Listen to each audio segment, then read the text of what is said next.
aqui é o Samazade, eu sou o coordenador aqui do espaço. Aqui a gente trabalha com várias abordagens terapêuticas, meditação, renascimento. Aqui a gente tem a base de Tantra. Tantra é até complicado explicar o que é Tantra, mas Tantra é uma filosofia, não é filosofia, mas seria uma filosofia comportamental, de 5, 7 mil anos atrás. Existem dados de 5 mil anos, dados de 7 mil anos, principalmente da região que hoje é o Paquistão, aquela região ali próxima à Índia, que eram a forma como aquelas sociedades daquela época viviam. Eram sociedades matriarcais, repressoras, sensoriais.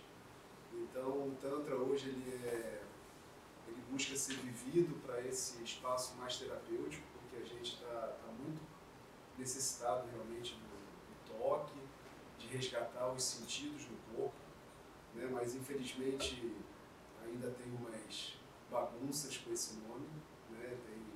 Quando fala em Tantra, as pessoas às vezes relacionam a grupos de sexo, a simplesmente práticas sexuais. E o que a gente busca fazer aqui no Samazade, principalmente, é uma abordagem séria em relação a isso, onde a gente busca movimentar essa energia sexual, essa energia de vida, sem um cunho sexual, sem uma erotização, sem uma sensualização, e também não querendo entrar em méritos de quem faça diferente, mas aqui a gente busca fazer dessa forma.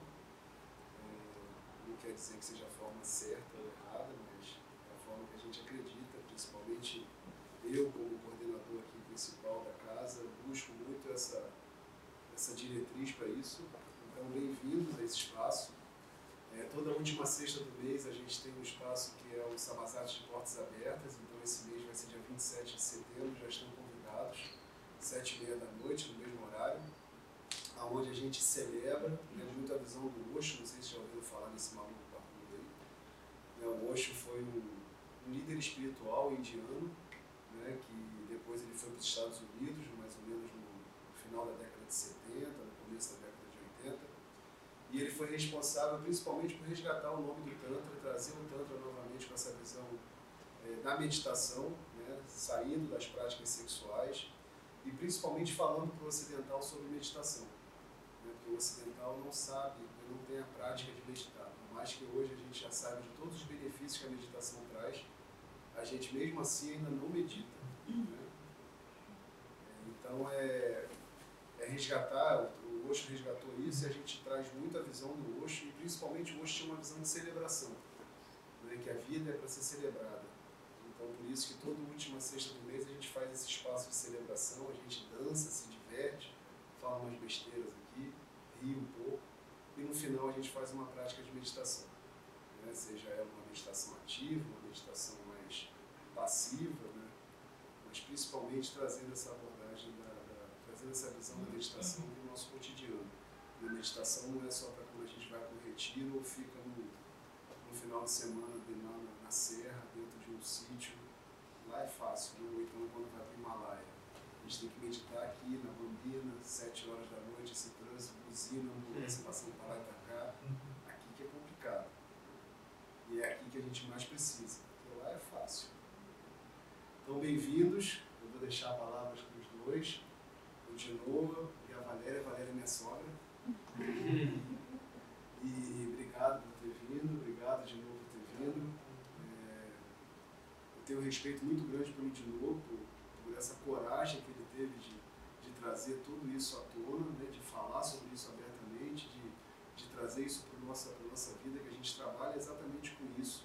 A gente trabalha com todas essas questões da sexualidade, questões de repressão e de desrepressão. A ideia é a gente trazer essa abordagem mais consciente para isso.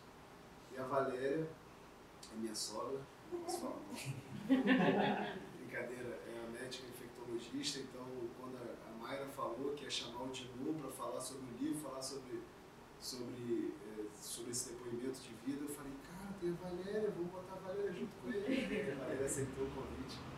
Então, e a Valéria trabalha exatamente com essa área da medicina. Então, vou deixar a palavra para os dois, obrigado por terem vindo. E vocês também bem-vindos. E você, aqui que eu estou muito acesa. Boa noite a todos. Boa noite.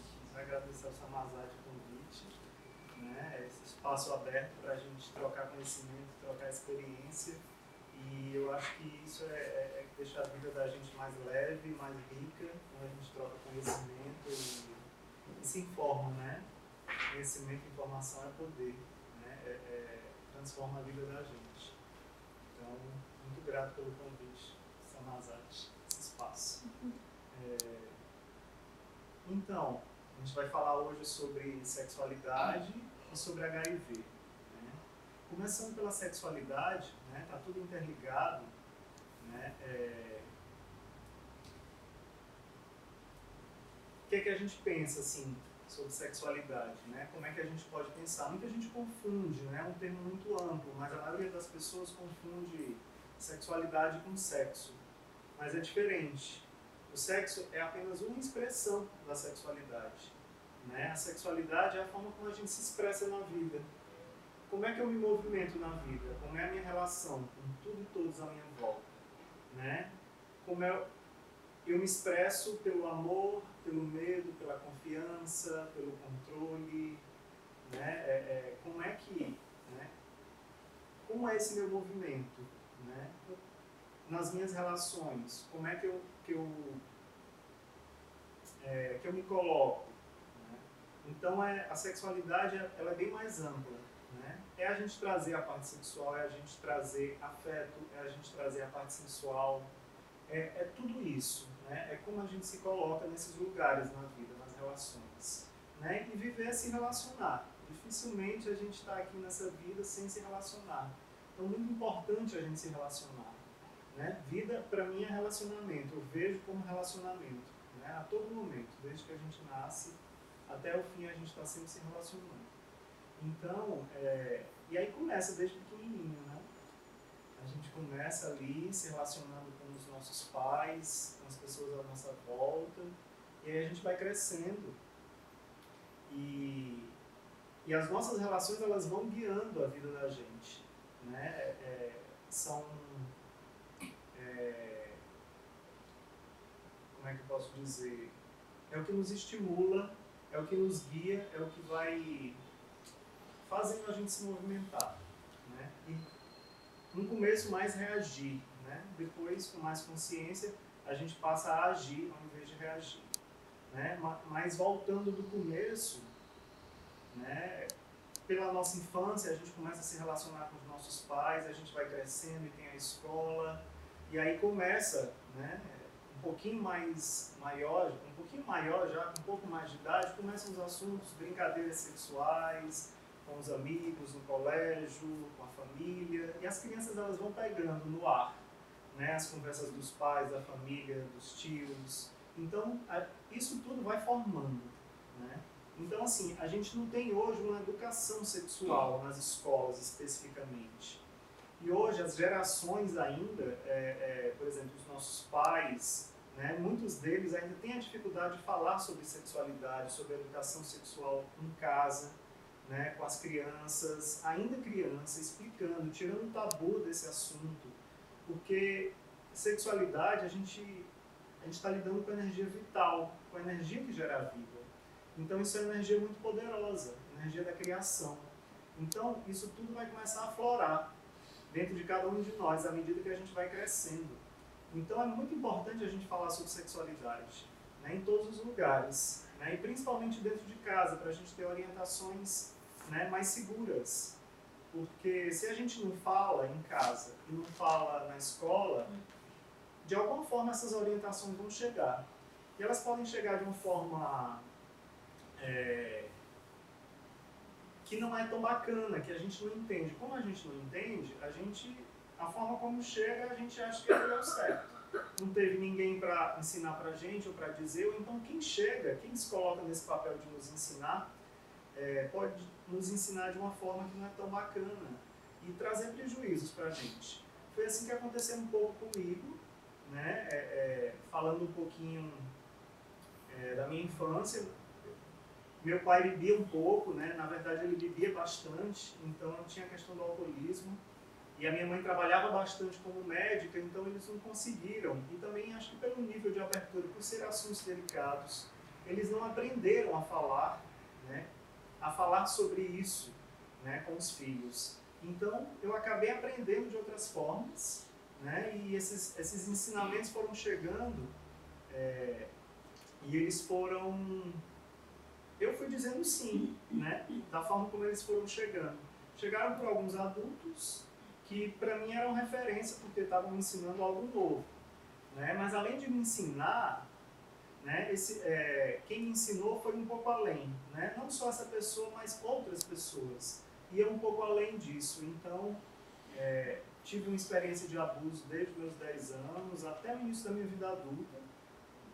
Algo assim constante, mas essa questão do abuso, vou só fazer um parêntese, isso veio para a consciência ano passado, com 40 anos.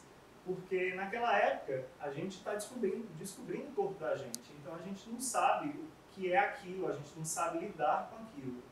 Mas de certa forma é prazeroso, porque não teve violência física, né? Teve estímulo, teve aproximação, teve envolvimento, mas para uma criança ela não sabe lidar com aquilo, não tem consciência. Então eu fui experimentando o meu corpo, né, com as experiências que chegavam. Mas muito novo e sem ter... E assim, eu tinha vergonha de falar sobre isso. Então eu não cheguei para os meus pais para dizer o que estava acontecendo, não cheguei para os meus professores na escola para dizer o que estava acontecendo. Eu tinha vergonha, eu queria me proteger, eu achava que iam me reprimir, eu achava que eu ia né, que eu podia me prejudicar se eu falasse isso. Então eu segui na minha, quieto, vivendo essas experiências. Né? Então isso foram por mais de 10 anos. Né? Hoje eu tenho essa consciência, na época eu não entendia. Essa consciência chegou porque, né, foi através de um processo terapêutico. Ano passado eu não tinha a mínima noção, eu estava participando de um grupo de homens e o psicólogo, né, deu fala para os 12 homens, e aí muitos deles trouxeram a questão de abuso. E aí eu, ok, também, eu nem falei de mim porque eu achava que eu não tinha sido abusado. Então eu, na frente do grupo. E aí aquela prática, aquilo foi tão forte, tão intenso, que aquela energia tomou conta de mim, eu acessei uma raiva que eu não sabia que me habitava. E muitas imagens, né,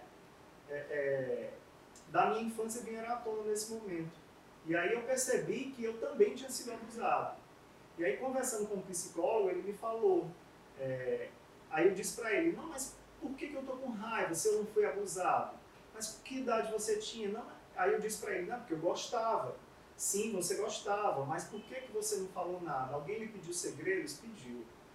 Então, pediram proteção para continuar fazendo isso com você. Você gostava, claro, uma criança não conhece, não sabe, ela vai caminhando à medida que você vai guiando ela. Então, eu guardei esse segredo para me proteger, né, e para não me expor, mas só depois veio essa consciência de que eu realmente tinha sido abusado. Mesmo eu gostando, eu não tinha idade para lidar com aquela energia, nem para ter práticas sexuais, que eu não sabia controlar isso, né? A criança ela não tem entendimento, então você vai, e isso vai, é como se o instinto toma conta e você fica refém dessa energia. Então aí eu tive essa consciência agora, ano passado, né, que eu tinha sido abusado. Então, após a adolescência, na vida adulta, tive alguns prejuízos, porque como na adolescência, fim da infância e início da adolescência, até o início da minha vida adulta, eu fui, né, eu não sabia lidar com essa energia. Eu cheguei na vida adulta também sem saber lidar. Então, não tinha controle sobre o meu corpo. Né? Eu tinha vontade de transar, vinha um vício, vinha uma coisa. Quando eu descobri com 20 anos também, meu primeiro relacionamento, o mundo GLS, e aí eu comecei a... Nossa, me via assim num parque de diversões. Né? Então, e aquela energia já vinha na minha adolescência toda pulsando dentro de mim. Então, eu só fiz dizer sim a ela. Muitas vezes eu não queria dizer, mas eu não conseguia parar. Né? Meu corpo pedia e eu ia fazer os movimentos. Né? De ir à sauna, clubes de sexo, essas coisas. Eu não conseguia parar. Sofria algumas vezes, sofria, mas eu respondia ao meu corpo. Né? E aí, com 28 anos, eu fui diagnosticado com HIV E aí eu entendi que isso era um freio para mim, sabe? Tipo, na minha infância e na minha adolescência eu não tinha voz para dizer aqui eu não quero, para, não pode, sabe? Hoje eu não estou afim. Não, eu não conseguia dizer voz, porque, né, os adultos para mim eram referência, eu também queria me proteger, então eu não conseguia me impor. Então eu acabei trazendo isso para a minha vida adulta. Então nas minhas relações adultas, de adulto com adulto, eu também não conseguia dizer, não, assim eu não quero. Não, aqui tem que parar. E aí eu me permitia ser violentado. Não violência física, mas a violência de dizer, não, sem preservativo eu não vou transar. Eu não conseguia dizer, a pessoa insistia, eu acabava cedendo. Eu repetia um padrão da minha infância e da minha adolescência. Então, né, os prejuízos que eu digo são nessa questão de eu não ter voz, sabe? Foi um reflexo de um período da minha vida em outro, né? Então, acabou chegando, e aí eu entendi que isso veio para o meu bem, para me parar, para me frear. Porque a partir do HIV, da consciência disso, passei a me cuidar. Parece que o HIV chegou e ele me deu voz, porque nunca mais eu permiti fazer sexo sem proteção. Mas uma coisa que aconteceu eu passei a me cuidar, mas a compulsão e o vício, a energia, eu não conseguia. Continuou mais forte ainda, parecia assim uma coisa incontrolável. Mas pelo menos eu estava me cuidando, né? Foi o avanço que o HIV trouxe. Naquela época a gente não tomava remédio ainda, foi em 2006, e eu fiquei por quase 6, 7 anos para começar a tomar. Naquela época era dessa forma, hoje é diferente. Então, mas nunca tive nada, convivi muito bem com isso. Isso me aproximou da espiritualidade, do espiritismo, né? Eu ganhei, isso abriu portas assim, né, na minha vida para a espiritualidade, para o autoconhecimento. Ganhei livros, né, de uma prima muito querida que inclusive está aqui e me presenteou uns livros espíritas. Eu não sabia de nada, nem eu sabia de nada nessa época. Eu morava aqui no Rio e aí eu ganhei esses livros e isso me abriu para o autoconhecimento. Né? Mas a questão da compulsão continuou. E aí eu segui, né? E aí isso passou 5 anos, de 2006 a 2011. Né? Eu continuei no mesmo padrão, indo à sauna, nesses lugares, e fazendo sexo pelo sexo. Né? Então, em 2011 acabou que eu tive um relacionamento, né? Um amigo já de 3 anos, né, me pediu em namoro, e eu aceitei, e ali era o primeiro relacionamento pós-HIV. E aí com 3 meses eu consegui falar para ele, e aí fui super acolhido, e o relacionamento foi assim, um divisor de águas nesse processo de um padrão de vida sexual para outro, né? Então no relacionamento eu consegui ter um equilíbrio, sabe? Ser totalmente monogâmico e me equilibrar, sabe? Não ficar refém do corpo. E aí durou mais ou menos 3 anos o relacionamento. E após esse relacionamento, eu estava já em psicoterapia, já estava bem caminhando profundo no autoconhecimento, e aí eu terminou o relacionamento, eu vi meu corpo querendo sexo de novo. E aí eu não me via mais no padrão antigo, né? Como era que eu ia dar vazão a essa energia dentro de mim, mas eu não me via mais naquele padrão antigo de sauna, de sexo, de transar por transar. E também não ia transar com o ex, porque a gente ia sofrer.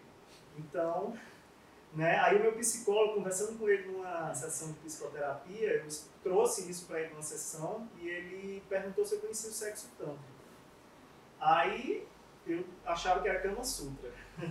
Né, eu disse para ele, né, e não é, ele me explicou a diferença, né, que ele disse brevemente, ele me deu umas dicas e disse que antigamente os tântricos utilizavam o sexo para acessar o divino em si. Eles não tinham o foco da ejaculação, não tinham nada, eles ativavam essa energia dentro de si para acessar a criação, Deus dentro de si, né, para se sentirem plenos. E ele me disse isso e me deu umas dicas de masturbação para eu fazer comigo mesmo. Eu ouvi aquilo, gravei, né, guardei comigo e cheguei em casa num dia super despretensioso, assim, eu disse, vou aplicar aquelas técnicas que o meu psicólogo me deu. Vou compartilhar com vocês aqui essas técnicas, mas só resumindo, normalmente a masturbação masculina, se ela dura 5 minutos, ela dura muito. A minha nesse dia durou 1h30. né? Então eu fiquei assim num estado de êxtase que eu não sabia explicar. Eu nunca tinha experienciado aquela energia dentro de mim, né? Por todas as minhas experiências sexuais, aquilo era algo novo, que me deixou meu corpo cheio de energia, vibrando por umas 3 horas. Não sabia o que estava acontecendo, mas eu pensei comigo, eu não quero mais nada que seja diferente disso, né? O que é isso que está acontecendo? E aí fiquei naquele êxtase, muito grato. Aí na outra sessão com o psicólogo eu expliquei tudo para ele e ele, acho que você acessou, recebeu uma graça, alguma coisa assim. Graça no sentido de você experienciar, sabe, a criação dentro de você, essa energia poderosa, de uma forma plena e não de uma forma breve, né, e fugaz. Então, foi isso. E aí eu segui buscando mais disso, né? Eu queria repetir essa experiência. Mas aí depois do Tantra eu descobri que depois de um tempo que as experiências elas são únicas, né? Assim, se eu me masturbar 10 vezes com a mesma técnica, vão ser 10 experiências diferentes. Se eu receber 10 massagens tântricas com a mesma técnica, com o mesmo terapeuta, vão ser 10 experiências únicas. Nunca uma vai ser igual à outra, porque a experiência com o divino ela é sempre única. Né, com o divino que eu digo, com a espiritualidade, com o mistério da vida, né, com tudo que nos criou, que sustenta, né, a gente estar aqui, né, vivendo tudo isso. Existe algo maior por trás. Então é esse mistério, né, é esse amor, né, eu digo que é o amor que sustenta. Então isso me deixou de uma forma, né, eu fui caminhando, fazendo meus movimentos. Isso foi em março. Em setembro eu conheci a minha escola de Tantra e aí foi muito rápido. Até eu fazer a minha primeira massagem, com 15 dias depois eu estava fazendo um workshop chamado Caminho do Amor. 15 dias depois eu estava fazendo um curso livre de massagem. Um mês depois eu já estava na minha escola de formação, morando lá, me preparando para fazer a formação. E aí depois de 5 meses eu comecei a trabalhar, então foi, no meio disso tudo, veio transição profissional, né? Minha formação é publicidade e produção cultural. Então, assim, veio junto com o autoconhecimento a questão da mudança de profissão e de ter me encontrado no Tantra, né? É como se eu tivesse me perdido pela energia sexual e me curei também pela energia sexual. Então, o processo do Tantra, ele, né? Depois do relacionamento, o Tantra foi o que eu precisava para eu não voltar para o padrão antigo, para eu conseguir me equilibrar. E aí eu consegui canalizar essa energia para outras coisas na minha vida, né? E isso foi um presente assim, na minha vida. Foi tão forte que eu resolvi virar terapeuta tântrico, ser canal de cura para outras pessoas, né? E para minha cura também, porque acho que a gente sempre vai tirando uma camada depois da outra e as coisas vão vindo no momento que tem que vir. Né? Eu não imaginava que com 40 anos eu ia acessar memórias de 15, 20 anos atrás e descobrir que eu tinha sido abusado. Isso foram uns processos, né? Acho que o nosso corpo, a sabedoria do nosso corpo traz o que a gente precisa para acessar a cada momento, né? A cada momento da nossa vida, a cada questão para a gente olhar e com mais consciência e transformar. Então, me tornei terapeuta e aí vim, né, caminhando, já estou trabalhando há quase 5 anos, fazendo um trabalho específico também para homoafetivos, né? O meu parceiro está aqui, também a gente já está junto há 2 anos, é o Adler e o Chá. E a gente é um relacionamento soro diferente, que desde o primeiro encontro eu também me senti super acolhido. Então eu vim trabalhando também internamente para trazer essa minha verdade, né? Logo assim de cara, para as pessoas que eu ia me relacionar. Porque quando a gente vibra na verdade, a gente cria intimidade. São 2 verdades se relacionando, né? A gente tira as máscaras, porque as máscaras, elas não são nossas, é fake. Né? A gente sustenta ali e traz muito sofrimento depois. Então as verdades, elas criam intimidade. Assim, mas também não é fácil. O processo para a gente expor as nossas verdades e acolher as verdades do outro é um processo interno aqui que vem de maturidade, vem de autoconhecimento para a gente conseguir sustentar isso. Então, esse meu caminho veio me trazendo essa questão de vibrar na verdade. Né? Como a gente diz aqui no Tantra, a gente trabalha com o primeiro e segundo chakra, ali, a questão da sexualidade, mas o chakra principal que transforma a nossa vida é o Vishuddha, é o chakra aqui da fala, da garganta. Porque é a nossa forma de se expressar. É como eu converso com o outro, é quando eu consigo falar os nãos, que eu não falei por muito tempo na minha vida, ou sims que eu gostaria de ter falado e não falei, disse muito sim para os outros e muito não para mim. Então, o principal que eu vejo está aqui no quinto chakra, na nossa expressão, como a gente se relaciona, né? Então, como eu me coloco para o outro, sabe? É com a minha verdade? Não é. E a verdade você cria intimidade, porque não tem como não criar. São duas verdades se relacionando, né? Então, foi esse o caminho, sabe? E aí, recentemente, agora em junho, eu fui convidado, né, para participar de um livro, trazendo um pouco dessa minha história. Né? Eu falo sobre relacionamento, sexualidade e conexão, contando um pouquinho dessa história com um pouco mais de detalhes, até chegar no Tantra e tudo. Esse livro está aqui, né? No final, quem quiser adquirir, está super disponível para vocês. E aí veio também o processo de eu me abrir com relação à sorologia, né? Porque eu sustentei isso desde 2006. Eu fiquei 9 anos para falar para minha mãe, para as minhas irmãs, porque era algo que eu entendia que era para mim, sabe? Que era para eu aprender a lidar com a energia. Então eu não queria levar peso nem problema para as pessoas perto de mim, né? Não queria que a minha mãe e minhas irmãs sofressem, meus pais. Então eu guardei isso, mas em 2015, por estar querendo já vibrar na verdade em todas as minhas relações, eu contei para minha mãe, que também é médica, e para as minhas irmãs, e para alguns amigos já sabiam. E aí eu fui caminhando, né? Recentemente também contei para o meu pai, e aí vinha a questão do livro, que vinha toda essa questão, né, dos abusos, de várias coisas. Eu digo, não, eu tenho que estar com tudo isso integrado dentro de mim, para esse livro ganhar o público, né? Então, antes do livro sair, eu fiz os movimentos que eu precisava para integrar tudo dentro de mim, tá tudo certo, tudo resolvido aqui dentro em paz, para eu trazer à tona isso para as pessoas. Até de conversar com os meus pais sobre a questão dos abusos, que eu nunca tinha falado com eles, que foi muito importante, muito curativo no meu processo com eles, né? Significou muito a nossa relação. Eu consegui criar reconciliação nesses assuntos com eles, dentro de mim, através da fala, de conversar com eles, de entender que eles foram os melhores pais que eu poderia ter, né? Que eles não sabiam fazer diferente, que está tudo certo, né? Que eu consegui ressignificar tudo e que hoje isso foi tão forte para mim que eu me tornei um terapeuta da sexualidade. E estou seguindo, né? Então, esse espaço de fala com eles foi um processo de cura também muito importante para mim. De dar voz àquele Alfredo, né, que naquela época não tinha voz e tinha muito medo. Então, eu consegui acessar essa minha verdade e trazer isso tudo à tona com eles. Então, foi um processo de cura muito bonito com eles.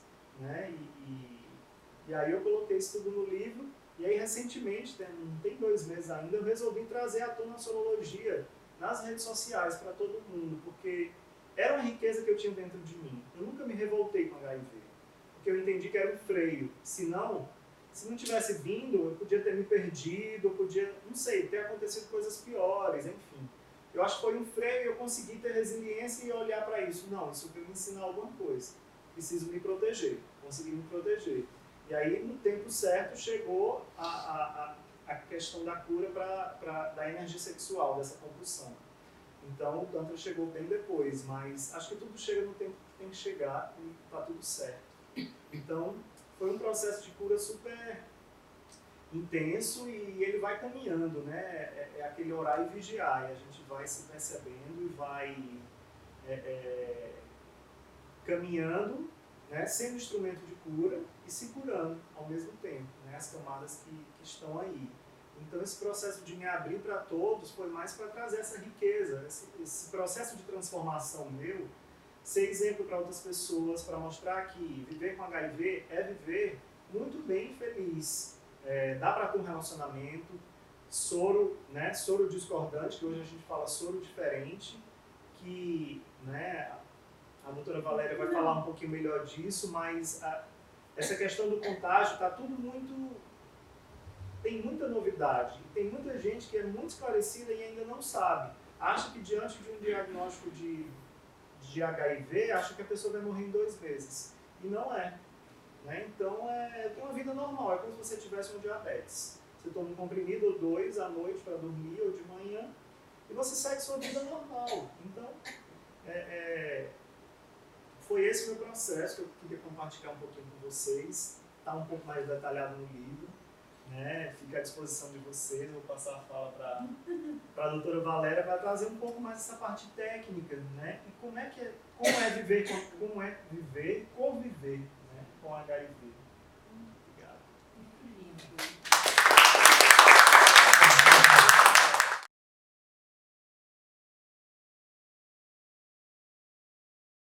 Ser infectologista, eu achei bem bacana quando eles me chamaram para falar sobre sexualidade HIV, né? Porque é um assunto que, de uma certa forma, as pessoas têm muita dificuldade de falar, os dois assuntos, na verdade, né? Tanto falar sobre sexualidade como falar do HIV.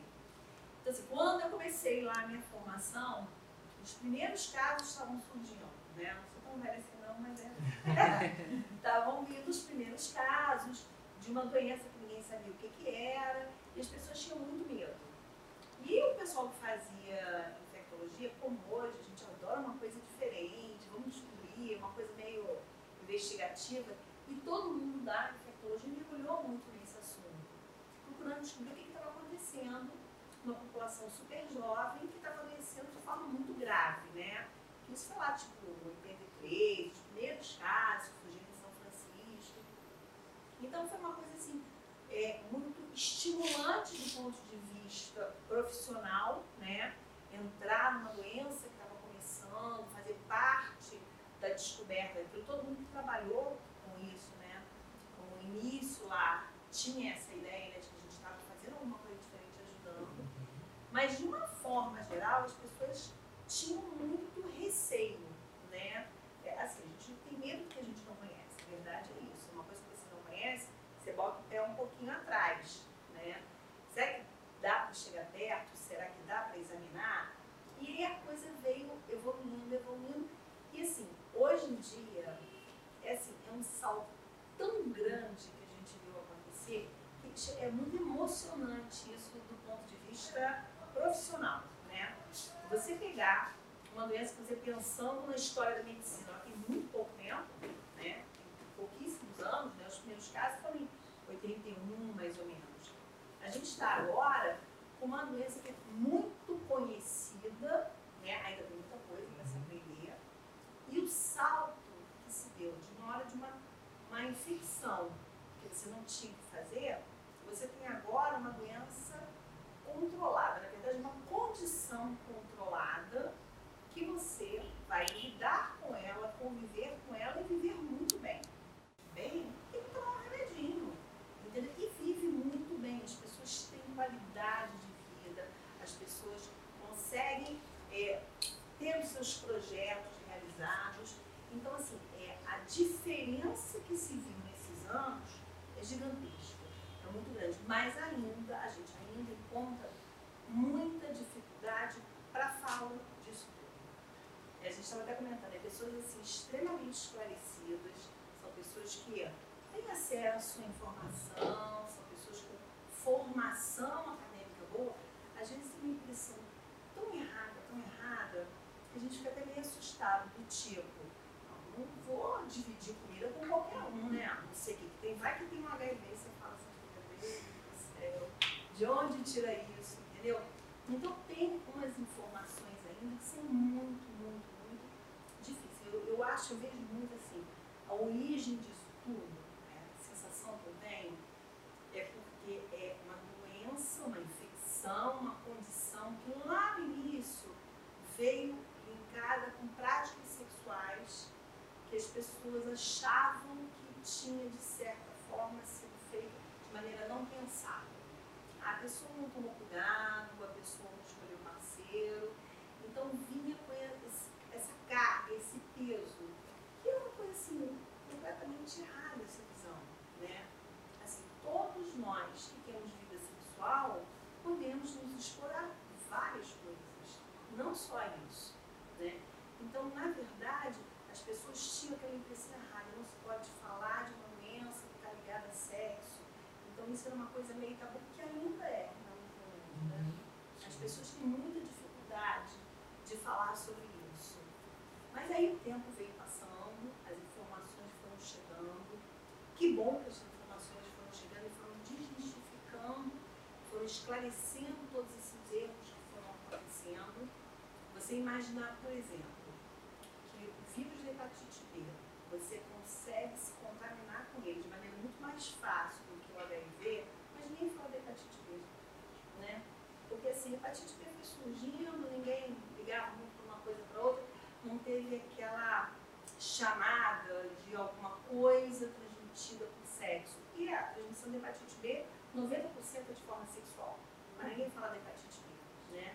Então, sífilis, por exemplo, agora a gente está vendo um boom da sífilis. A sífilis voltou no mundo inteiro. Ninguém fala, às vezes eu pergunto para pessoas assim, você já fez exame, alguma coisa, teve sífilis, alguma coisa? Eu falo que é sífilis, como é que é mesmo sífilis, que eu não sei? Mas é uma coisa assim que existe há tantos anos a sífilis e que é de transmissão sexual 95% das vezes. Existe a transmissão da mãe para a criança também, rarissimamente manipulando material no laboratório, mas ninguém fala assim, né? Então eu acho que teve essa pegada muito aí, ligada à maneira como a infecção chegou, o conhecimento dela para as pessoas, né? Que foi uma coisa que no começo foi muito difícil. Então, às vezes, quando a gente aborda a pessoa, você já fez exames de rotina e tudo, que aí você fala, ó, vou incluir, você é uma pessoa que tem vida sexual, vou incluir aqui sífilis, hepatite B, hepatite C, HIV.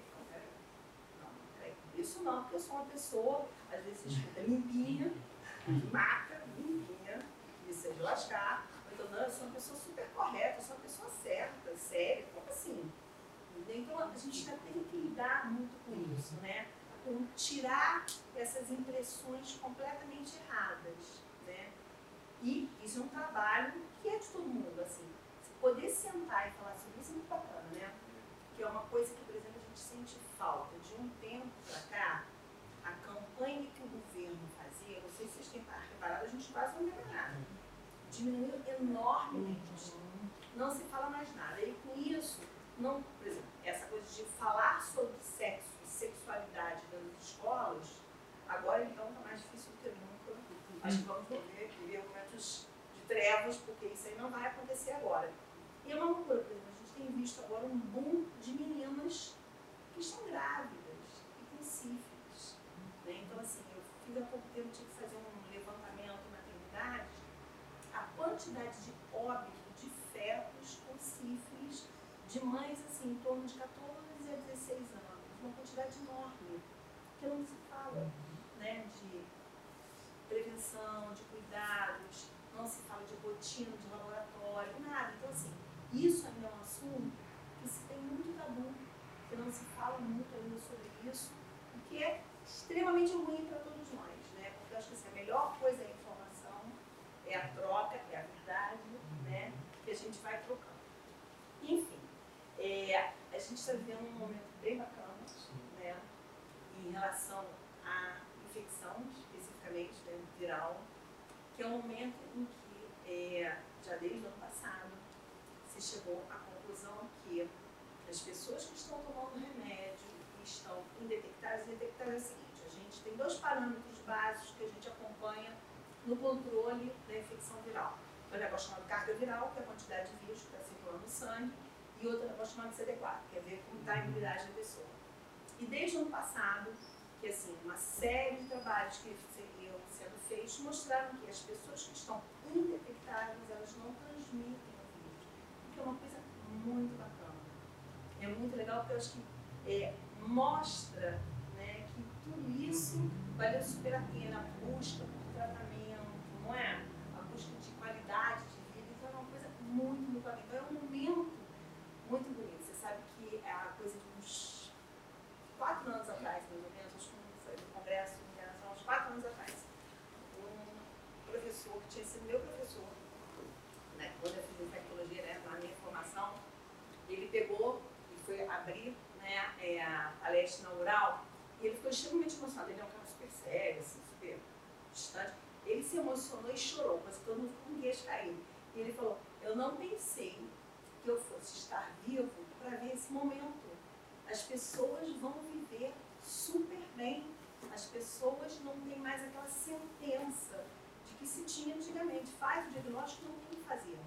Então, assim, quando ele chorou um caso de despedida, todo mundo abriu a boca a chorar, né? Porque assim, é muito emocionante isso, né? Você vê que as pessoas estão tendo qualidade de vida, estão tendo tranquilidade, e isso é muito bacana. Mas eu acho que a gente ainda tem um problema da dificuldade da informação. As pessoas ainda não sabem muitas coisas. Por incrível que pareça, 2019, as pessoas ainda têm muita informação equivocada, não tem? Que as coisas não são assim. Então, assim, poder ter esse espaço de conversa é muito bom, poder trocar isso é muito bom, né?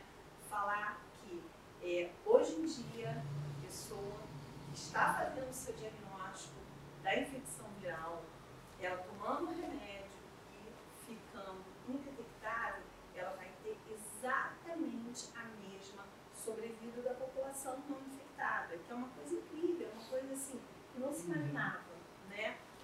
As pessoas estão tendo filhos, que antigamente tinha aquela coisa, não pode ter filho, aí depois passou por um segundo momento que tinha que ser inseminação com lavagem de esperma, era toda uma confusão, e a inseminação era cara, não ia pra frente. Agora não tem mais isso, as pessoas têm os filhos estão nascendo sem infecção viral, as pessoas estão realmente tendo uma condição crônica. Como é o diabetes, quem é diabético vai ter que tomar remédio a vida toda, quem é hipertenso vai ter que tomar remédio a vida toda, o asmático vai ter que se cuidar a vida toda.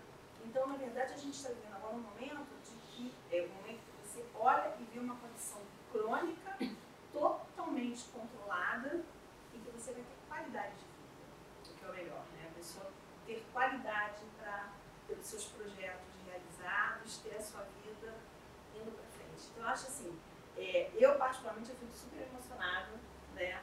Eu tenho pacientes que estão pacientes comigo, sei lá, 20 e tantos anos, né? E aí a gente acompanhar o dia a dia é muito legal. Eu estava fazendo um ambulatório, né? Quinta-feira eu estava fazendo um ambulatório ontem. Aí o paciente veio, ele já é meu paciente, olha, eu estou há 25 anos na prefeitura de Niterói, ele é meu paciente há 24 anos.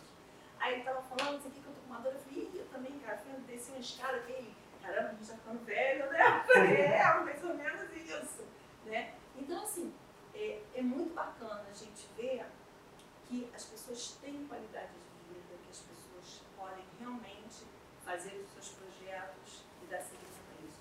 Mas eu acho que passa muito por isso, por informação, por conversa, né? E tirar essa coisa do preconceito, né? Que preconceito é ruim sempre. Eu tenho uma pessoa que é muito querida, que é um médico, ele é dermatologista, e ele resolveu se especializar em canceríase, né? Que a gente antigamente chamava de lepra, e há muito tempo já se chama de canceríase, porque tinha uma conotação meio pejorativa.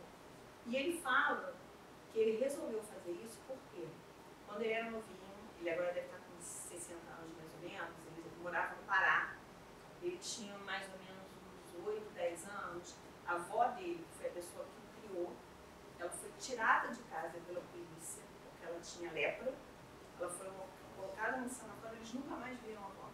E ela morreu sem que eles tivessem visto.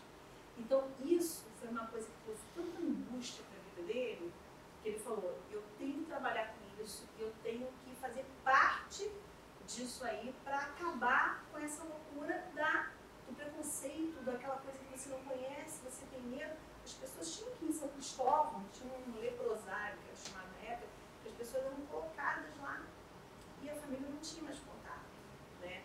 Que é uma coisa muito doida, porque assim, o que você não conhece bem, você tem medo, né? Você se afasta, você não quer chegar perto. Já teve isso na época da tuberculose. Por incrível que pareça, a gente voltou a ter muita tuberculose no mundo inteiro. O Brasil está assim, o Rio de Janeiro não quer ficar para trás, é campeão na Federação de Tuberculose, né? Então tem muita tuberculose.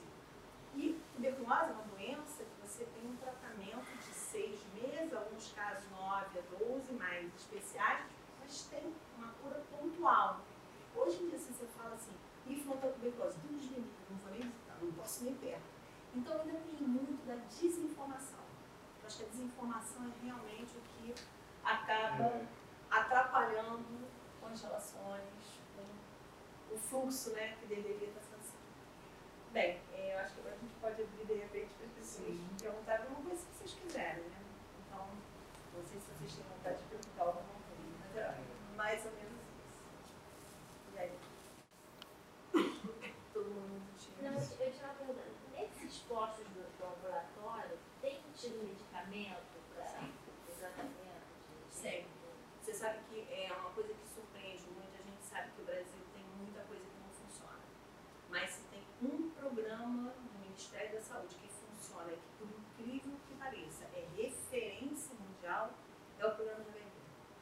há coisa de uns, mais ou menos uns 10 anos, menos um pouquinho, eu fiz um curso fora, né, naquela Universidade Johns Hopkins, fiz um curso de verão e tudo.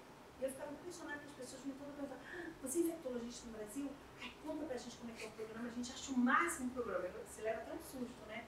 É referência mundial, realmente o programa é incrível, porque funciona muito bem.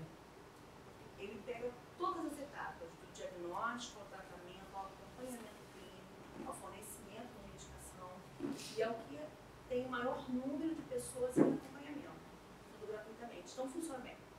E quem perdeu o controle, né? E tem chance de voltar? Tem, a pessoa pode retomar. Na verdade é o seguinte, a gente tem medicamentos que a gente vai usando em associação, né? Em média 3 no mínimo, ou seja, 3 drogas diferentes que você usa. Se a pessoa usa corretamente, ela vai manter o vírus completamente controlado, ou seja, ele fica indetectável. O que é isso? Você faz o exame de sangue, você não consegue observar ele circulando no sangue. Ele fica escondidinho nos gânglios, né? Então, se a pessoa está tomando bem o remédio, ele fica indetectável, ele não circula no sangue e fica muito bem. Se a pessoa começa a tomar o remédio de forma muito errada, esse vírus pode adquirir resistência ao remédio. Então, aquele grupo você já perdeu. Você passa para o outro. Então, assim, o importante é estar usando de forma regular. Porque aí a pessoa fica tomando conta. E tem várias pesquisas agora, não sei se você sabe de uma pesquisa de São Paulo. Tem um grupo de São Paulo que está fazendo uma pesquisa super interessante, que é o seguinte, ele usa 4 abordagens de tratamento, que inclui também uma medicação que expulsa o vírus que está adormecido nos gânglios, uma outra medicação que estimula a imunidade contra uma parte específica do vírus, e essas pessoas são submetidas a esse tratamento, ficam nele durante algum tempo, quando você retira, ele já fez isso com 30 pessoas, você tira a medicação, o vírus não aparece mais. Então, assim, a princípio acha que pode sair alguma coisa por aí em termos de cura, assim, de extinguir o vírus, porque hoje em dia é totalmente controlável. Mas se você para um remédio, aquele vírus está quietinho. Quais os medicamentos? Quais os Os medicamentos? medicamentos? Não, nominalmente, certo? Não, agora, por exemplo, o esquema inaugural do governo é uma medicação chamada tenofovir, com lamivudina e outra chamada dolutegravir, que é o esquema inaugural do Ministério, que o Ministério preconiza. São 2 comprimidos por dia. Né? E aí a pessoa... Que é o que eu estou usando agora, que eu mudei semana passada. Eu passei 7 anos tomando 3 em 1. tá. O efavirense me deixava doido. Né? Nossa, eu tomava depois de 20 minutos. Caí, tinha uns sonhos assim, umas coisas, ficava. Tomando 7 anos isso, eu já estava assim meio que mexendo com o meu humor durante o dia, falta de energia para fazer as coisas. Graças a Deus o efavirense ele está saindo, assim, devagarinho. Né? E eu troquei semana passada, já vi a diferença que foi. e tem uma coisa bacana também lá em São Paulo, né? Eu faço tratamento lá no Emílio Ribas, no Hospital das Clínicas. E lá eles têm um programa que dá apoio aos vulneráveis, que são os parceiros de quem é soro positivo. Então, meu parceiro, ele faz esse acompanhamento lá, é um ambulatório de vulneráveis. Tipo, eu me trato lá, então eu posso levar o meu parceiro que não é positivo para ser tratado lá e acompanhar, para ser acompanhado, tratado porque ele não precisa tratar, mas ele vai para consultas regulares com a médica, com a enfermeira e faz os exames para ver se está tudo ok e é orientado sobre tudo que precisa, né? Inclusive a gente tem agora 2 drogas, né? A PrEP e a PrEP. Né? Você quer explicar um pouquinho? Só para eles entenderem. A PrEP é o seguinte, a gente é uma coisa chamada profilaxia pós-exposição. Então, a pessoa tem uma relação sexual com uma pessoa que não conhece, ou conhece há pouco tempo, não sabe qual é o que a gente chama de status sorológico, se a pessoa tem ou não algum vírus, alguma coisa do tipo. E rompe o preservativo, por exemplo, ou não usa preservativo. A pessoa deve tomar no menor espaço de tempo essa medicação durante 28 dias, que é para evitar que ela acabe pacote também. Ela faz o tratamento profilático para sífilis, para hepatite B se ela não for vacinada, e hepatite C a gente só acompanha porque não tem tratamento, né? E tem uma outra modalidade que é chamada de PrEP, que é pré-exposição. Então, por exemplo, casais soro diferentes, um tem vírus, o outro não tem, que querem, por exemplo, engravidar. A pessoa que não tem vírus toma a medicação para tentar evoluir até a gestação, tá? Outra situação, um casal tem um vírus, o outro não tem. A gente sabe que a pessoa indetectável não transmite, mas como pode ter flutuações, algumas flutuações da carga viral. Por exemplo, se você tiver uma infecção, naquele momento da infecção a carga viral pode dar um saltinho e volta. Mas naquele saltinho pode ser naquele momento que não usou preservativo e que pode ter esse escape. Então, a pessoa que não tem o vírus, ela toma a medicação de forma regular. Toma um comprimidinho todo dia. Qual a medicação? Oi? O que ela toma? Ela toma emtricitabina com lamivudina. Não dá problema para o feto? Não dá nenhum. Não, aliás, as mulheres que já estão em uso de antirretroviral, como o nome da droga, né, e engravidam, não tem problema com o feto. Porque aí também você tem que usar uma droga adequada para isso. Quando a paciente, por exemplo, fala, eu estou querendo engravidar esse ano, dependendo do que ela está usando, a gente troca para ela poder ter uma gestação tranquila sem ter problema com o feto. Não tem problema nenhum. Né? A única contraindicação que se tem é a amamentação. Né? Porque, como tem a possibilidade de transmitir pelo leite, mesmo mulher indetectável, ainda existe. As pesquisas estão correndo para ver se pode realmente ficar tranquilo, então é só a amamentação que tem que ser por fórmula. Mas aí tem aquelas maneiras de amamentar, com a criança próxima ao seio, a mamadeira saindo pertinho, então tem aquela coisinha da amamentação que é o calor, que é a proximidade, e ela não fica atrapalhada. Né? Fala isso, pode engravidar à vontade, ter filhos à vontade. Então tem muita... E a hanseníase? O que vocês estão fazendo? A hanseníase. O que está sendo feito? O programa nacional é bem bacana, é um programa de controle, que as drogas são feitas durante 6 meses a um ano, dependendo do esquema terapêutico que você faz, e ele é bem parecido com o esquema da tuberculose, porque os dois são da mesma família, né? A bactéria que causa a tuberculose é da mesma família da bactéria que causa a hanseníase. Então, são bactérias que você tem que ter um tempo de tratamento maior para você poder fazer a cura, ela leva mais tempo mesmo para responder, e também são bactérias que você tem que ter um contato mais prolongado para poder se contaminar. Da hanseníase, então, mais tempo até do que da tuberculose. A hanseníase tem que ser assim, meses com a pessoa, em contato com a pessoa, até você acabar se contaminando com a bactéria, até fazer a doença. Mas o programa também é um programa bem bacana porque ele é de controle do Ministério. Então, você, por exemplo, não compra esse tratamento em farmácia, nem da tuberculose, nem da hanseníase. Então, com isso, você consegue controlar melhor, evitar que tenha resistência de medicações e que elas não sejam tomadas de maneira correta. Outra coisa bacana também do Ministério. A gente tem que fazer uma estatística bem bacana. As pessoas conseguem até fazer, exatamente, olhar melhor como é que está indo o tratamento por isso. Porque fica centralizado. Centraliza mais. Mas mesmo assim é difícil, por exemplo, a hanseníase a gente consegue até tratar um pouco melhor. Agora, a tuberculose, a pessoa se sente bem logo depois do primeiro e segundo mês. Para de tomar. Para de tomar. Aí é por isso que a tuberculose está mudando solto. Doutora, para nós que não somos velhos, mas temos filhos que vão estar entrando na fase da idade, na iniciação sexual, né? Não só sobre o HIV, mas sobre as doenças em geral, como sífilis, como a neurosífilis e tal. Esses avanços com relação à pós-exposição, para que a gente possa orientá-los. Acho que, por exemplo, a gente está tendo uma conversa aqui que está envolvendo muitos adultos, mas eu acharia muito interessante ter elas também para,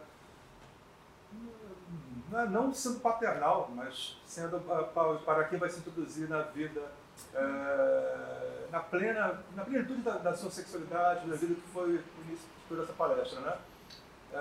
Mas orientar nesse sentido da pós-exposição ou até de quebrar o preconceito de você falar com um filho que quer se relacionar, se apaixonou por uma pessoa que possui uma doença e a gente poder orientá-lo. Já para todos esses outros, quer dizer, para os demais doenças sexualmente transmissíveis associadas à sexualidade, também há novidades disso, de uma pré-exposição e pós-exposição? A gente tem, quer dizer, uma estratégia agora bem bacana, que é a vacina do HPV, né? Que o HPV é um vírus que ainda mata muita gente.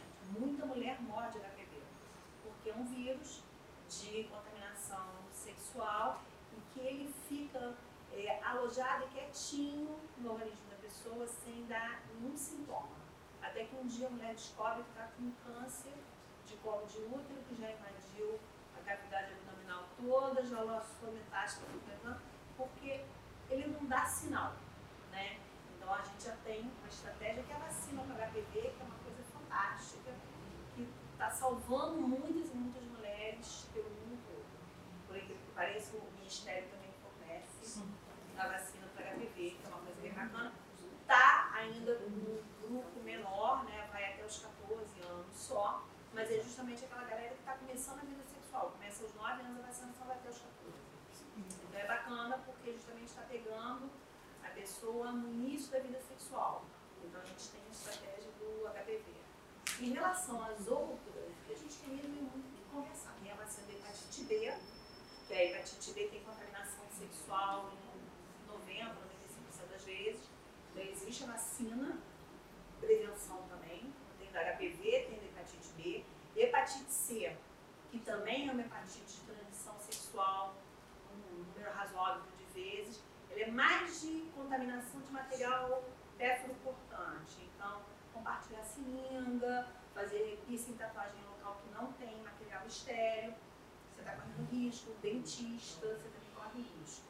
Mas para essa hepatite C, a gente não tem prevenção, a gente não tem nenhum tipo de cuidado antes da exposição, mas agora tem os tratamentos que são fantásticos. Os tratamentos hoje em dia curam a hepatite C, coisa que não acontecia alguns anos atrás. A pessoa com hepatite C tinha muitas vezes uma hepatite que evoluía para cirrose, tumor de fígado e acabou. Hoje em dia ela cura, né? Então é bem bacana isso.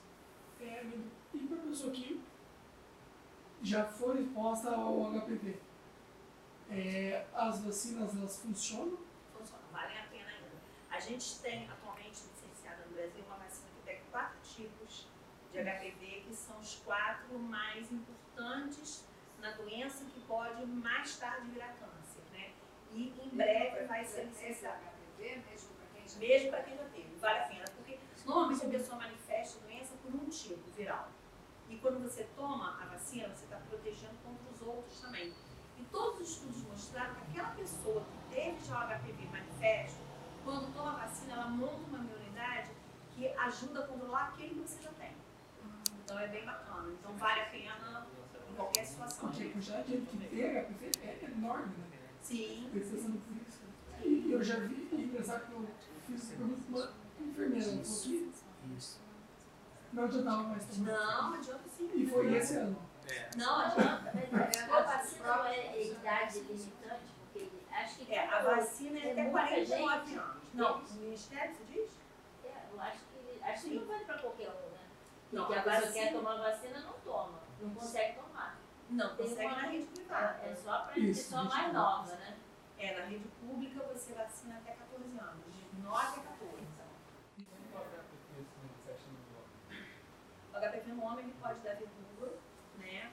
Se for no pênis, por exemplo, a via de entrada ela dá verruga no pênis. Tem o HPV anal, que é em volta mesmo do ânus, mas tem um também de canal anal, que esse é extremamente perigoso, porque ele não dá sinal também. É como o da mulher, no colo do útero, fica lá no fundo da vagina, ele não sangra, não dói, não tem secreção nem nada. Ele fica quietinho, está crescendo lá dentro, né? Então ele tem a chance de se transformar anos depois, 10, 15 anos depois, num tumor. Um tumor que invade a pelve toda e pode dar metástase. Então, na verdade, é a prevenção, né? De vez em quando, passar, se ele não está vacinado, né, tem que fazer um check-up também. O nome do livro. O livro chama Arte de Brilhar, é um projeto de coautoria, né? São 12 capítulos. O livro é dividido em primeira parte, vida e autoconhecimento, a segunda, relacionamentos e família, e a terceira é trabalho e sucesso. Então, ele traz um panorama, ele é total focado no autoconhecimento. Traz algumas experiências de vida, como a minha, e o meu capítulo é sobre relacionamento, sexualidade e conexão. Eu trago um pouco, né, da minha história, um pouquinho mais detalhada, e como é que a gente sai do relacionamento, né, e da vida sexual que a gente conhece hoje, que é totalmente focada na pornografia, que não valoriza em nada o corpo, totalmente falocêntrica, que é uma coisa mecânica e que não ajuda. Então, o Tantra ele chega para te mostrar todo o teu corpo, que todo o teu corpo ele é possível e passível de prazer, né? E ele te propõe conexão de você com você mesmo, com o seu corpo, com o seu parceiro, sabe? Você não tem aonde chegar. Você pode simplesmente transformar o sexo numa dança, onde cada um vai desvendando o corpo um do outro, sem precisar, sem tem que isso, tem que aquilo, não. Vai se descobrindo junto, isso é gostoso, né? Então, o Tantra, né, essa coisa da conexão. Eu estou aqui com o outro, estou conectado com o outro. Pela respiração, pelo olhar, pelo toque.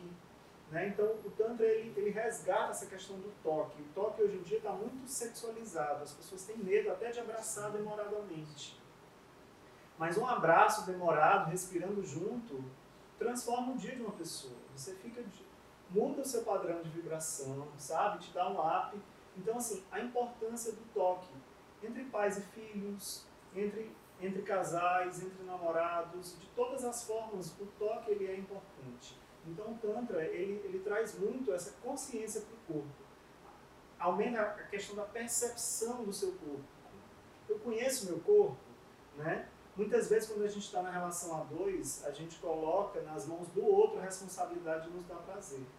Mas o outro não conhece nem o corpo dele, e a gente mal dialoga sobre isso e fala das coisas que a gente gosta, como é que ele vai me dar prazer? Se ele não conhece nem o corpo dele e a gente não conversa, então não vai me dar prazer. Eu vou ensinar que eu estou né, tendo prazer, tendo orgasmo, e para terminar ali, acabou-se. Então, assim, é importante a gente falar sobre, né, como a gente está falando aqui, é importante no relacionamento a gente conversar sobre. Então, no livro eu trago isso, a importância da gente trazer as nossas verdades, a gente conversar sobre a sexualidade, sobre o sexo, sobre as coisas que a gente gosta. Mas para a gente falar do que a gente gosta, é preciso a gente se conhecer. Eu conheço o meu corpo, eu sei como ele funciona, sabe? Eu sei do potencial que ele pode me dar de prazer, porque essa coisa vem muito, né, da nossa cultura. Então a gente está querendo chegar num novo lugar. A cultura que a gente tem hoje não nos traz paz, não nos dá prazer. Ela é muito breve, ela deixa a gente até sem vontade. Por quê? Porque já é aquela coisa conhecida de 15 minutos, né? Beijo, sexo oral, sexo penetrativo, 15 minutos acabou, cai cada um para um lado, não tem afeto, não tem acolhimento, né? Então é importante a gente se conectar, sabe? E sair dessa coisa, o homem tem que ter ereção, o homem tem que ejacular, tem que ter isso, tem que ter... Não tem que nada. É simplesmente você conhecer o seu corpo e dizer para o seu parceiro como é que você gosta. E se permitir estar no lugar de entrega, ser vulnerável, se permitir ser descoberto junto, ou então dizer para o outro como você gosta. Então, isso se torna muito mais rico, sabe? Você sai de um lugar de prisão e você vem para um lugar de liberdade, sabe? De um lugar que você abre o leque de possibilidades. Eu posso o que eu quiser. O prazer é um presente de Deus na vida da gente. A gente não precisa negar, né? Mas vem a questão da cultura da igreja, né? E do Estado, que é feio, é pecado, é sujo, não toca aí, menino. Então, a gente não pode pegar no genital, a gente não pode explorar o nosso corpo, porque a gente aprendeu assim, e tudo bem, a gente aprendeu assim, mas agora a gente entende que pode ser feito diferente. Não é que a gente está negando o que foi, mas é porque isso não está mais trazendo paz e felicidade e alegria para a gente. Então, a gente acolhe tudo que a gente aprendeu, mas que a gente pode aprender outras coisas e ampliar esse leque. E a gente tem essa liberdade de fazer diferente. Então, por isso que o Tantra está sendo tão necessário e tão importante, né? Essa questão da abertura do nosso corpo para as possibilidades. sem essa culpa, sem esse peso, sabe? Porque, gente, isso é muito bonito, a sexualidade ela é linda, né? A partir dela se gera uma vida. Como é que isso pode ser feio? Né? Mas por que a igreja e o Estado fizeram isso? Porque uma pessoa que não tem vida sexual, ela não tem poder. Ela simplesmente diz sim e amém a tudo. Ela é guiada, ela não assume o seu poder pessoal, ela não se coloca, ela sabe, ela não se afirma na vida, ela fica refém de quem diz as coisas para ela e ela diz amém. Então, uma pessoa que acessa essa energia, né, que é a energia vital, que gera a vida dentro de si, faz essa energia se movimentar dentro do seu corpo, está sempre trabalhando ela dentro de si, essa pessoa ela se sente plena diariamente. A energia da criação, de pulsação da vida está circulando nela o tempo todo. Isso traz benefícios não só para a parte sexual, mas para a vida como um todo. Né? A gente restaura o fluxo natural de energia do nosso corpo. Tem a ver com os 7 principais chakras, que são centros de energia, são vórtices de energia que a gente tem no corpo, da base até o alto da cabeça. Então a gente restaura esse fluxo natural e a parte sexual melhora, e como você vai tirando os bloqueios que tem nos outros chakras, você restaura o fluxo natural de energia do seu corpo. Imagina um bebê, quando nasce. Ele é pura vibração, ele é pura energia. Onde você toca nele, ele reage. Né? Ele mexe, ele percebe, ele tem essas percepções. E aí a gente vai crescendo e vem os nãos, os impedimentos, os traumas, os bloqueios, nosso corpo vai se fechando, vai se fechando, vai se fechando. E aí a gente vai perdendo essa espontaneidade. A questão do abraço, do toque, então a gente está sempre na defensiva. E aí a gente começa a sofrer e perder muita energia com isso. E a gente vai acumulando essa energia em algumas partes do corpo, não trabalha isso a vida toda, essas energias vão virando as doenças da gente, né? Vai trazendo prejuízos para a gente. Então, como é importante mexer com a energia? Então, o Tantra ele é um caminho para a gente trabalhar essa energia. E é um trabalho muito resolutivo e rápido, porque é uma energia muito poderosa. Energia que gera vida. A gente não tem outra energia tão potente como essa no nosso corpo. Então, a gente manipula essa energia para trabalhar ela terapeuticamente no nosso corpo. E aí a gente vai... Todas essas questões da gente, traumas, memórias, bloqueios, vão sendo dissolvidos do corpo e a gente restaura o fluxo natural de energia do nosso corpo. Né? E aí a gente acessa toda a nossa essência, a potência que é, né, a gente estar vivo aqui.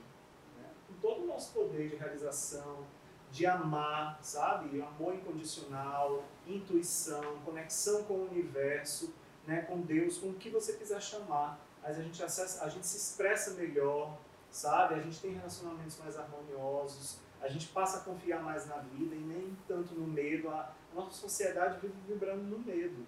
Então, que é o primeiro chakra, que é a base, né? Então, a gente precisa, os 3 principais chakras que são assim, a chakra da humanidade, é o primeiro, o segundo e o terceiro.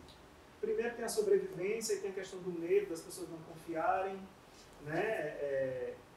O segundo são os relacionamentos, a sexualidade, né, as emoções. Como é que eu lido com isso?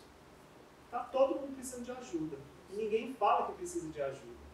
E aí a gente vê muito caso de suicídio, a gente vê muita questão assim, de violências absurdas, porque as pessoas não estão tendo consciência, nem estão conseguindo, né, não tem informação para trabalhar a energia. Se veem desesperadas.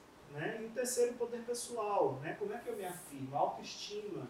Muita questão de autoestima, né, que a gente não aprende a se amar. Né? Então, acho que tudo, para a gente resumir, é uma questão de a gente refinar esse auto-amor e esse autocuidado. Porque se a gente não tem isso com a gente, dificilmente a gente vai ter isso com os outros na nossa volta.